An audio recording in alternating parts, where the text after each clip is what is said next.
Habari mwana Crypto Academy Pro. Leo tutajifunza bei ya Bitcoin kutoka mwaka 2009 mpaka mwaka 2010. Tukajaribu kutoa na mfano tuone namna gani ungeweza kunufaika.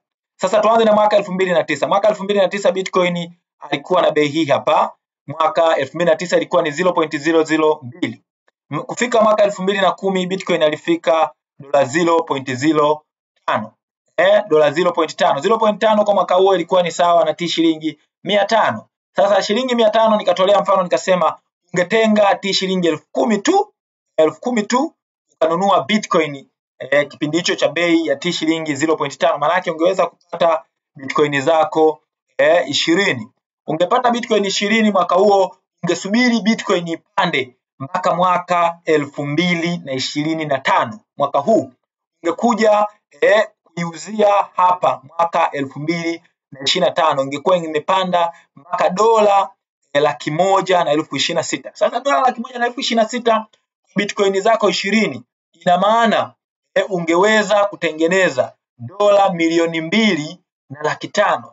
$2,500,000 kwa fedha za Kitanzania takriban shillings bilioni 7,200,000 kwa shilingi 10,000 tu. Hebu imagine kutoka shilingi 10,000 hadi kufika dola 2,500,000 ambazo ni sawa na shillings bilioni 7,200,000.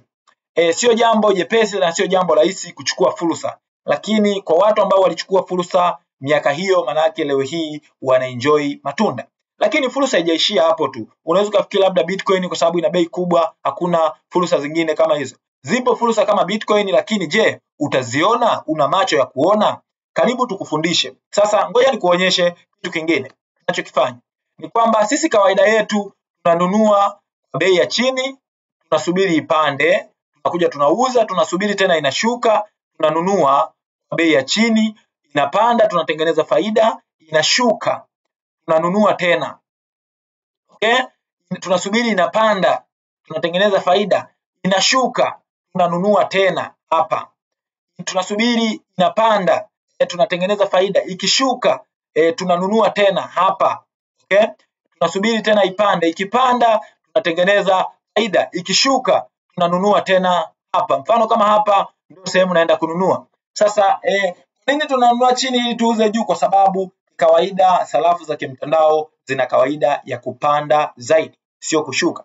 Hivyo basi hata wewe ukitaka kujifunza namna gani unaweza kununua na kuuza, nimekuandalia darasa lipo, na video inayofuata nitakuelezea namna gani unaweza kununua na kuuza. Karibu sana, mimi ni Hans Peter.